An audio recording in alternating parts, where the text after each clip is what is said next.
What's up, my retarded viewers? I figured you guys would want the rest of my leveling guide, so here it is.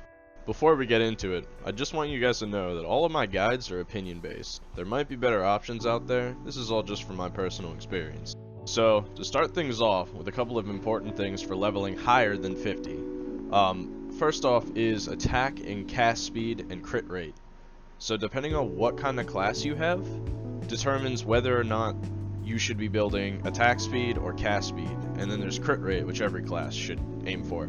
So there's 5 levels of crit, attack speed, and cast speed in the game, alright? You can go past level 5, but it doesn't count. Anyways, it's very important to have 5 attack or cast speed, whichever your class uses, but you want to focus on getting level 5 of that first. You can get level 5 from crystals, from food buffs, from armor buffs, anything, it doesn't matter. Second most important would be crit rate. If you have to pick between either 5 attack or cast or 5 crit rate, you would pick the attack or cast, because that's very important. And then crit comes second. If you have a Liberto or a Zerker, getting 5 of both is necessary. But if you don't have a Liberto or a Zerker, you're probably only going to get 5 of one type, without sacrificing slots for AP gems. So once you've got your attack and cast and crit rate figured out, next you want to focus on food buffs. Personally, when I'm grinding now that I'm higher than 58, I like to go Knight's Combat Rations, and then Serendia Meal, and then Medea Meal.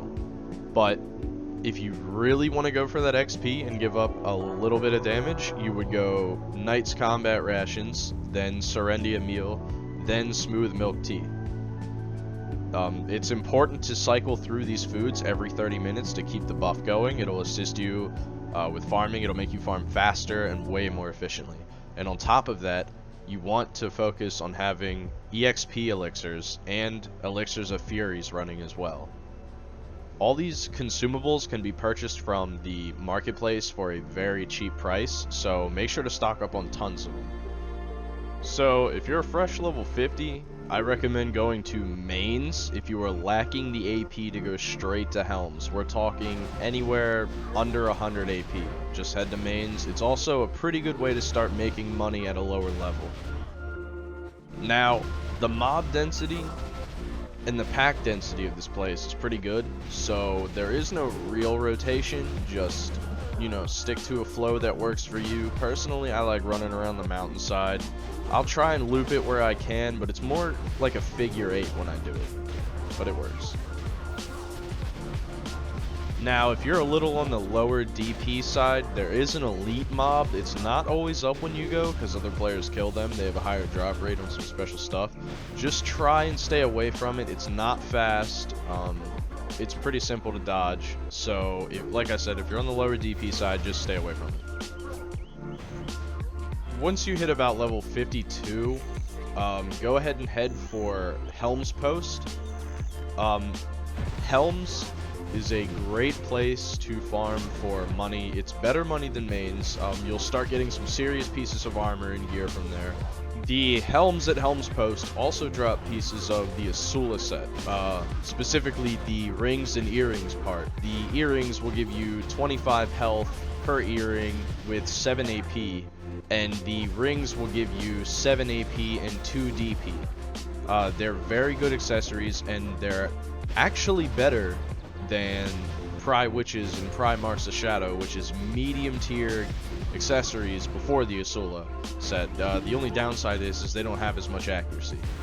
So not only will you be making money here, but you will also be farming for those accessories, which are necessary for starter players. Now, there are 2 ways to farm Helms. So far in the video, I've been farming the Helms to the right, if you're looking at the map, up on the hillside. I like the hillside better because there's less players, they're easier to kill, they're all right there, you don't have to climb stairways and go down cliffs and stuff just to get to them. So I usually stick to the outside rotation. However, there is a rotation inside the caves with stronger mobs, but they do drop more stuff and give more XP when you kill them.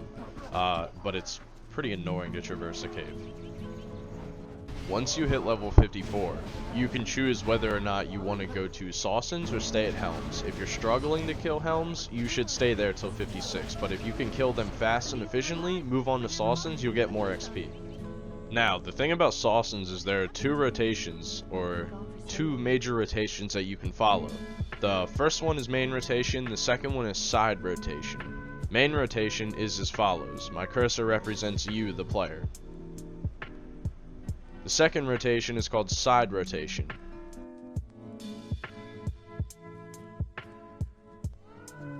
This is the route you'll take from main rotation.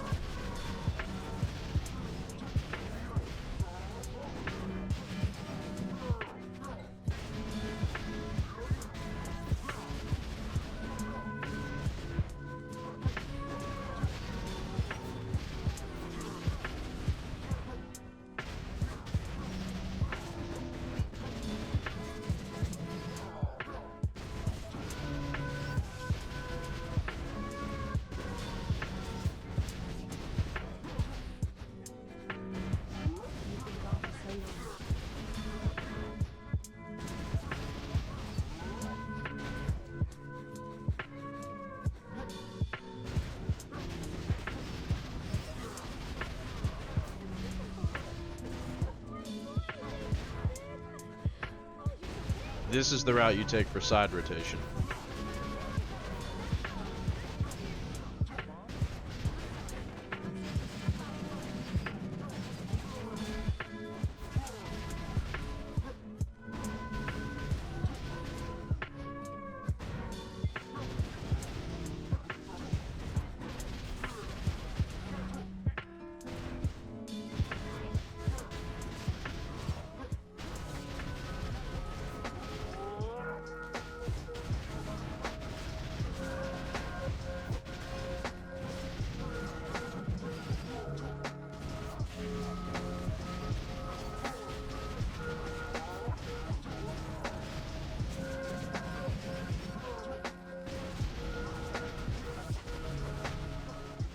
Once you hit level 57, head over to Desert Nagas. They're located in the Valencia Desert.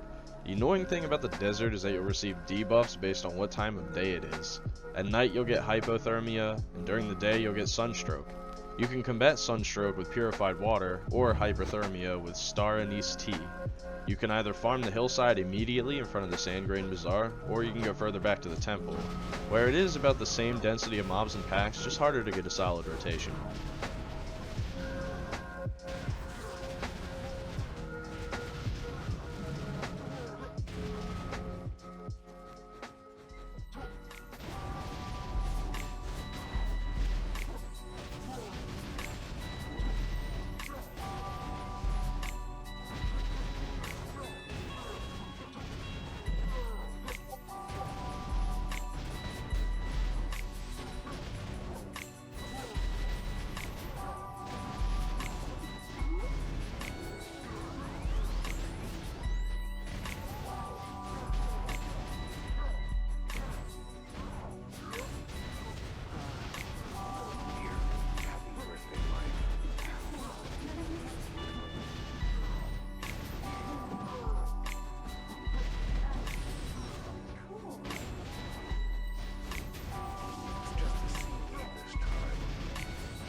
When you come to farm Desert Nagas, it's really important that you buy these things called Marni stones, and what they do is each Marni stone has a certain amount of the mob that you need to kill in order for the stone to be completely full. Once the stone is full, you turn it into a guy named Wacky Toshi at Sandgrain Bazaar. There's other places where you can turn it in too, however this is my favorite place to turn it in.